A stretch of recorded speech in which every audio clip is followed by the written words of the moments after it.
করেছেন একটু আওয়াজ দিন তো। বিয়ে করেছেন?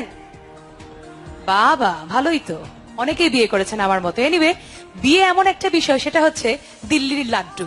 যিনি খান তিনিও পচতান, যিনি খান না তিনিও পচতান। আমরা খেয়ে পচতাবো, সেটাই ভালো।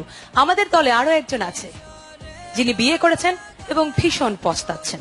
চলুন তার কাছেই তার মনের কথাগুলো শুনি, কেন কি হয়তো এটা আমাদেরও মনের কথা। আসছেন নকুল কুমার বিশ্বাস।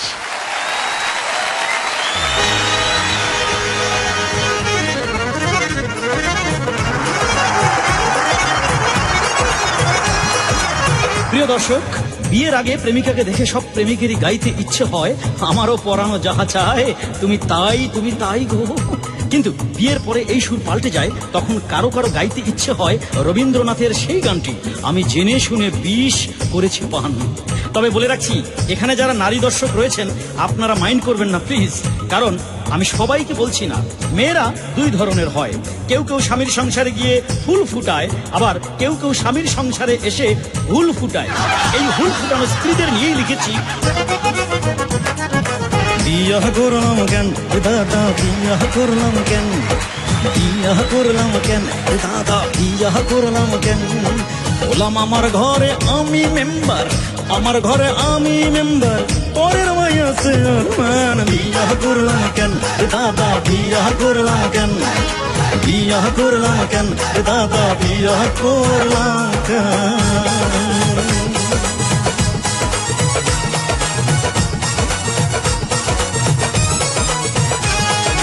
স্ত্রীর কাছে কাজের যত কৈফিয়ত দিতে হয়, স্কুলের হেডমাস্টার, কলেজের প্রিন্সিপাল, অফিসের বসের কাছেও এত কৈফিয়ত দিতে হয় না।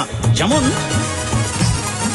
তাড়াতাড়ি গেলে কেন, দেরি করে এলে কেন, তাড়াতাড়ি গেলে কেন, দেরি করে এলে কেন, মুখখানা কালি কেন, পকেটটা খালি কেন, মুখখানা কালি কেন, পকেটটা খালি কেন, বিয়েটা করলে কেন, সংসার করলে কেন, চিন্তাটা আগে করলে না কেন। কি বলে গেল? তাড়াতাড়ি গেলে কেন, দেরি করে এলে কেন, তাড়াতাড়ি গেলে কেন, দেরি করে এলে কেন, মুখখানা কালি কেন, পকেটটা খালি কেন, বিয়েটা করলে কেন, সংসার করলে কেন, চিন্তাটা আগে করলে না কেন। এত কেনর জবাব দিতে আমার, কেনর জবাব দিতে আমার ফুরায় বুদ্ধি গান রে দাদা। বিয়া করলাম কেন রে দাদা, বিয়া করলাম কেন, বিয়া করলাম কেন রে দাদা, বিয়া করলাম কেন।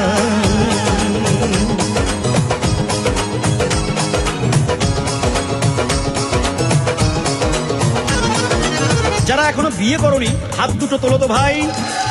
বাহ বাহ বাহ বাহ, প্রবাসী অনেক ব্যাচেলার বন্ধু। হ্যাঁ, তোমাদেরকে বলছি, বন্ধুরা যা কিছু করতে চাও বিয়ের আগে করে নাও, বিয়ের পরে কিচ্ছু করা সম্ভব নয়। ধরো বিয়ের পরে তুমি গায়ক হতে চাইছো, হ্যাঁ, সকালবেলা ঘুম থেকে উঠে তানপুরা বা হারমোনিয়াম নিয়ে ঠিক এইভাবে ভৈরবীর আগে কণ্ঠ সাধনায় মত্ত রয়েছো। মামা মামা মারে, মামা মারে, মামা মারে, মামা মামা গাধা গাধা, মামা গাধা, মামা মামা গাধা, মামা রে মামা রে মারে, মামা মামা রে মারে, মামা রে মারে,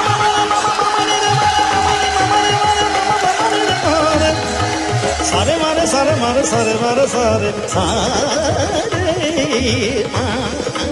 এইভাবে হয়তো তুমি প্র্যাকটিস করছো, হঠাৎ পেছন থেকে তোমার স্ত্রী এসে বলবে, আই ঘরে চাল খুদ নাই, বাচ্চার দুধ নাই, ঘরে চাল খুদ নাই, বাচ্চার দুধ নাই, পান খেতে চুন নাই, এক ফোঁটা নুন নাই, পান খেতে চুন নাই, এক ফোঁটা নুন নাই, আমার যে তেল নাই, তোমার আর তেল নাই, জীবনে আমার কোনো সুখ নাই। কি বলে গেল? ঘরে চলে খুদ নাই, বাচ্চার দুধ নাই, ঘরে চলে খুদ নাই, বাচ্চার দুধ নাই, পান খেতে চুন নাই, এক ফোঁটা নুন নাই, আমার যে তেল নাই, তোমার আক্কেল নাই, জীবনে আমার কোনো সুখ নাই। বলো কত আর সহ্য হয় কানে, কত আর সহ্য হয় কানে, বউয়ের এই ঘান ঘান রে দাদা। বিয়া করলাম কেন রে দাদা, বিয়া করলাম কেন, বিয়া করলাম কেন রে দাদা, বিয়া করলাম কেন।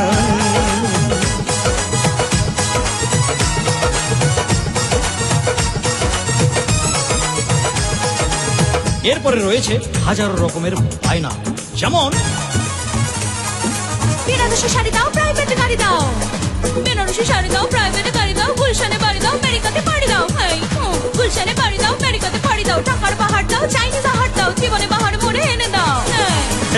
কি বলছে? বেনারসি শাড়ি দাও, প্রাইভেট গাড়ি দাও, বেনারসি শাড়ি দাও, প্রাইভেট গাড়ি দাও, গুলশানে বাড়ি দাও, আমেরিকাতে পাড়ি দাও, টাকার পাহাড় দাও, চাইনিজ আহার দাও, জীবনে বাহার মোড়ে এনে দাও। এমন হাজার বায়না শুনে আমি, হাজার বায়না শুনে আমি পড়ে হই অজ্ঞান রে দাদা। বিয়া করলাম কেন রে দাদা, বিয়া করলাম কেন, বিয়া করলাম কেন রে দাদা, বিয়া করলাম কেন। বললাম আমার ঘরে আমি মেম্বার, আমার ঘরে আমি পাবলিক, পরের আমায় আছে আর ম্যান। বিয়া করলাম কেন রে দাদা, বিয়া করলাম কেন, বিয়া করলাম কেন রে দাদা, বিয়া করলাম কেন, বিয়া করলাম কেন রে দাদা,